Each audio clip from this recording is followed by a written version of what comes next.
Europe Matin, Patrick Cohen. Le journal nous est présenté par Jean-Philippe Ballas. Bonjour Jean-Philippe. Bonjour Patrick, bonjour à tous.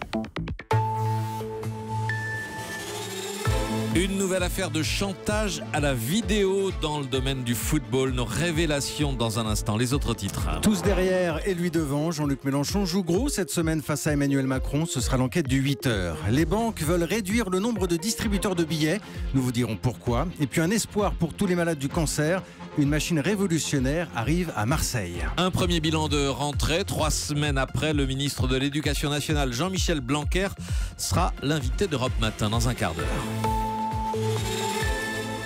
Et tout d'abord, cette nouvelle affaire de chantage à la vidéo dans le milieu du foot. Elle concerne le Paris Saint-Germain, plus exactement Layvin Kurzawa, défenseur qui joue également en équipe de France. Des malfaiteurs ont récupéré une vidéo dans laquelle le footballeur aurait des propos et des gestes déplacés à l'égard de Didier Deschamps, le sélectionneur des Bleus. Les voyous ont voulu faire chanter Kurzawa. La police les a finalement arrêtés. C'est une histoire que vous nous révélez ce matin, Guillaume Biet. On va planter le décor. Au départ, c'est une soirée privée entre amis à Paris dans un bar à chicha. Exactement, ambiance détendue, fin de saison, en petit comité, Layvin Kurzawa se sent en confiance et à un moment de la soirée, il se lâche dans l'euphorie, sans doute pour plaisanter. Il se met à critiquer crûment le sélectionneur des Bleus, Didier Deschamps, geste à l'appui. Tout cela aurait pu rester totalement privé, entre potes, sauf que la scène a été filmée par un téléphone portable. Quelques jours plus tard, l'enregistrement atterrit entre les mains d'une bande de malfaiteurs qui appellent Kurzawa et qui veulent de l'argent. Alors, sans hésiter, l'arrière-gauche du PSG prévient la police. Alors Guillaume, on se souvient de l'affaire Valbuena, autre chantage à la vidéo dans le foot. À l'époque, les enquêteurs s'étaient fait passer pour des intermédiaires pour remonter toute la filière. Est-ce qu'ils ont fait pareil pour Kurzawa ? Pareil, même technique d'enquête. Là, c'est un policier de l'Office central contre le crime organisé qui prend le relais auprès des maîtres chanteurs. Un rendez-vous est fixé, le montant de la rançon aussi, 100 000 € cash d'après nos informations. Mais grâce aux écoutes téléphoniques, les enquêteurs comprennent vite que personne ne viendra au rendez-vous. Les malfaiteurs ont en fait prévu d'agresser Layvin Kurzawa à la sortie de chez lui pour lui voler l'argent. Et effectivement, le jour J, près du domicile du joueur, les enquêteurs interpellent 3 suspects en flagrant délit. 2 autres sont arrêtés quelques semaines plus tard. Au total, 5 hommes sont mis en examen dans cette affaire. 2 d'entre eux sont en détention provisoire. Des suspects prêts à tout pour exploiter et monnayer le moindre faux pas d'une star du foot. Révélation signée Guillaume Biet. Kurzawa était sur la pelouse hier soir avec le PSG face à Lyon. Le journal L'Équipe lui met la note la plus faible ce matin, 3 sur 10 seulement. Les Parisiens qui l'emportent malgré tout 2-0. Victoire poussive, mais la 6e tout de même en 6 matchs dans le championnat. Europe 1, il est 8h03. Recherche place en amphi, désespérément. Rentrée universitaire difficile, 40 000 étudiants supplémentaires cette année. Alors on pousse les murs, à Strasbourg notamment, où l'on prévoit même de faire cours le week-end. Reportage Arthur Nbaché. La psychologie cognitive, cette année, manifestement, ça se mérite. En tout cas, pour pénétrer dans l'amphi 3, cours magistral, première année, on a dû jouer des coudes. C'est quoi, là, votre inquiétude ? De ne pas avoir de place. Donc, du coup, c'est pour ça que vous poussez tout le monde ? Mais non, je pousse personne, je me fais pousser. Naïvement, du haut de ses 17 ans, Nikita, elle, est entrée dans l'amphi sans se presser. Les 250 places sont prises. En terminale, on pouvait tous s'asseoir à des tables normales. Et maintenant, on est obligé de s'asseoir sur les escaliers, quoi. C'est beaucoup moins confortable. Et pour se concentrer, bien sûr, ça pose plus de problèmes. Ça vous décourage ou... Non, ça va. Je tiens la route. Ça se bouscule en psycho, en sociaux et surtout en STAPS. Pour cette filière sport, le ministère a versé une aide d'urgence, 1 500 € par étudiant en plus, dit Benoît Toc, vice-président de l'Université de Strasbourg, pour financer des cours en plus, notamment le soir et le week-end. On revient, nous avions réussi à éliminer une bonne partie des enseignements du samedi matin, on revient aux enseignements le samedi matin. Ça restreint notamment les possibilités pour les étudiants de cumuler travail salarié et études. Or, certains d'entre eux en ont vraiment besoin, donc ça complique la vie des étudiants. Aujourd'hui, il y a ici 52 000 inscrits, c'est 20% de plus qu'il y a 10 ans. Strasbourg, Arthur Nbaché, Europe 1. Et puis à noter ce matin, 8 000 étudiants qui n'iront pas en cours à Reims. Le président de l'université a décidé de fermer le campus jusqu'à nouvel ordre. Une quarantaine de migrants menacés d'expulsion s'est installée. La sécurité du domaine n'est plus assurée, estime le président. Et le ministre de l'Éducation, Jean-Michel Blanquer, sera donc l'invité d'Europe Matin juste après ce journal. Une première pour Emmanuel Macron. Le président s'envole aujourd'hui pour l'Assemblée générale des Nations Unies. Arrivé vers 20h ce soir à New York et rencontre prévue avec Donald Trump. Lui s'apprête à rentrer de la Réunion, loin de Paris, mais il a encore été au centre de toutes les discussions ce week-end.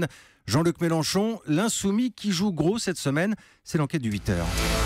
Bonjour Maxence Lambrec. Bonjour. Alors vous rentrez à l'instant de la Réunion. Vous avez pu observer Jean-Luc Mélenchon de près pendant 3 jours. Samedi prochain, il appelle à une grande marche, j'ai envie de dire sa grande marche contre la réforme du Code du travail. On sait que Jean-Luc Mélenchon extériorise souvent. Alors vous, qui l'avez vu de près, vous l'avez senti comment ?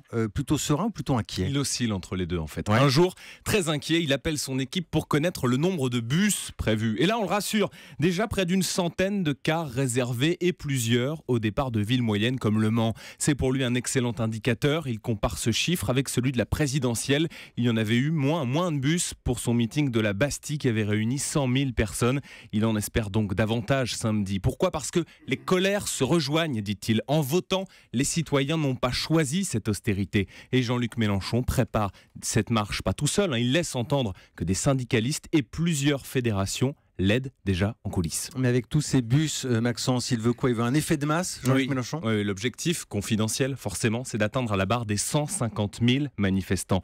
Mais l'essentiel, clame-t-il, c'est la perception qu'auront les participants eux-mêmes. S'ils sentent que tout peut basculer, une dynamique sera enclenchée. Donc ça, c'est s'il y a un grand succès pour cette marche. Le prochain étage de la fusée, c'est quoi ? Eh bien, il compte sur un effet boule de neige, avec la mobilisation, lundi prochain, le 25, de FO et CGT Transport.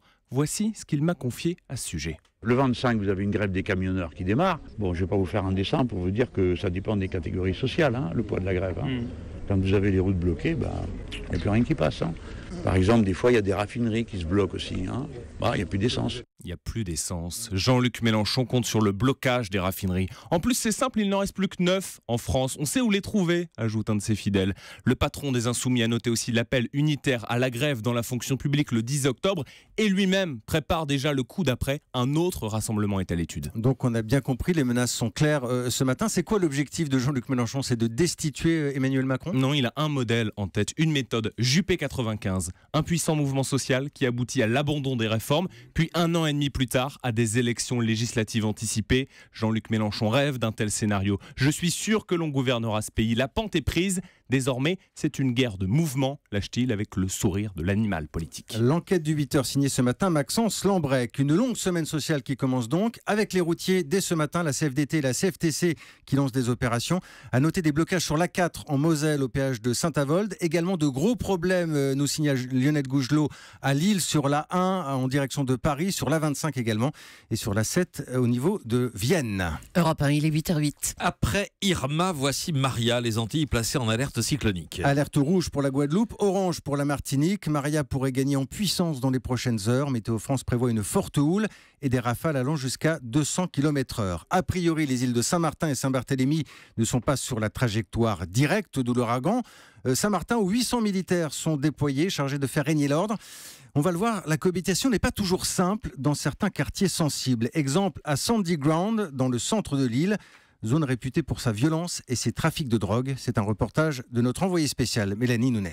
Sandy Ground, quartier défavorisé, l'un des plus pauvres de l'île, semble avoir été figé après l'ouragan. Au son de la musique caribéenne, une poignée d'habitants déblaye les rues principales lorsqu'une patrouille de militaires arrive. On voit des gars qu'on n'a jamais vus de nos vies débarquer avec des grosses fusils comme ça qu'on n'a jamais vu dans nos vies. On est dans une catastrophe, mais on n'est pas dans la guerre. Mais ce que vous ne comprenez pas, on est dans votre quartier, 500 mètres plus loin, vous avez encore jusque hier soir des gens qui se faisaient piller. Donc c'est ça notre mission, c'est empêcher ce genre d'action par notre présence. Pour te dire la vérité, moi je ne sais pas quel est l'intérêt d'avoir des militaires dans notre quartier, qu'on a vraiment besoin des gants, des masques pour faire le nettoyage du quartier. Ça vous rassure qu'ils soient là aujourd'hui ? Oui, s'ils peuvent rester pour nous donner un peu de sécurité, ouais. Moi j'habite ici, ça fait 3 fois déjà que je tire sur des gens. On est tous armés. Ma femme, elle a appris à se servir de mon fusil à pompe. Mais il faut faire fuir les gens, quoi. Faut faire attention. Tu vois souvent, toi, des gens en armes patrouiller ici ? Ouais, ça m'étonne. Lui avec une femme aussi, tout. Toi, tu veux devenir militaire plus tard ou pas ? Ouais, c'est assez sympa quand même. Aider les gens et tout. Un petit garçon se jette dans les bras du militaire. Ému, il essuie une petite larme et confie discrètement qu'il ira voir un psychologue à son retour. Saint-Martin, Mélanie Nunes. Avec l'actualité économique, ils font partie du paysage et de nos habitudes. Cela pourrait bientôt changer. Nous parlons des distributeurs automatiques de billets. Bonjour Daniel Fortin. Bonjour Jean-Philippe. Journal Les Échos, vous nous dites que les banques pourraient sérieusement diminuer le nombre de DAB en France. Oui, et ça surprendra peut-être ceux qui se souviennent de la flambée flambée de ces distributeurs dans les années 2000. Les banques croyaient alors avoir trouvé la martingale pour diminuer le nombre de guichetiers en automatisant les retraits de cash. Et bien aujourd'hui, même ces robots leur coûtent trop cher. Il y en a surtout beaucoup trop alors que les clients utilisent de moins en moins d'argent liquide. Résultat, eh bien, ils réfléchissent à l'idée de partager ces distributeurs pour en diminuer les coûts. L'idée est simple, il s'agit de créer des centres de retrait d'argent en marque blanche.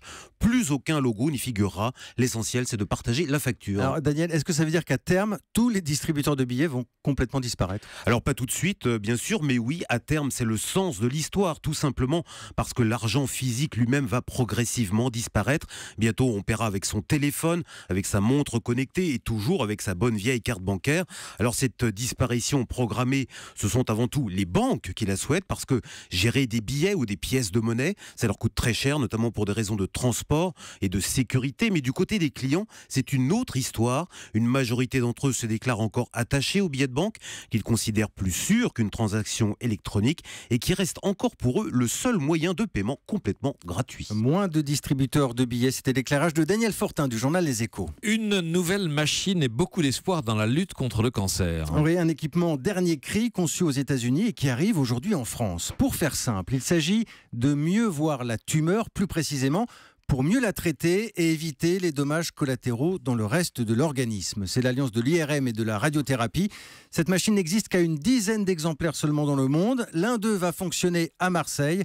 Un investissement de plus de 8 millions d'euros qui va bénéficier à l'Institut Paoli-Calmettes. La correspondance de Nathalie Chevance. Il s'appelle le Méridian, arrive tout droit des États-Unis et c'est un monstre de technologie qui permet de cibler avec une extrême précision les tumeurs. Le patient reste dans l'appareil 40 bonnes minutes sous l'œil d'un médecin et d'un physicien qui, à chaque séance, grâce à l'imagerie magnétique embarquée, réadapte sur la table le traitement pour envoyer exactement la dose de rayon sur la lésion à traiter et rien que sur la lésion, suivie dans tous ses mouvements.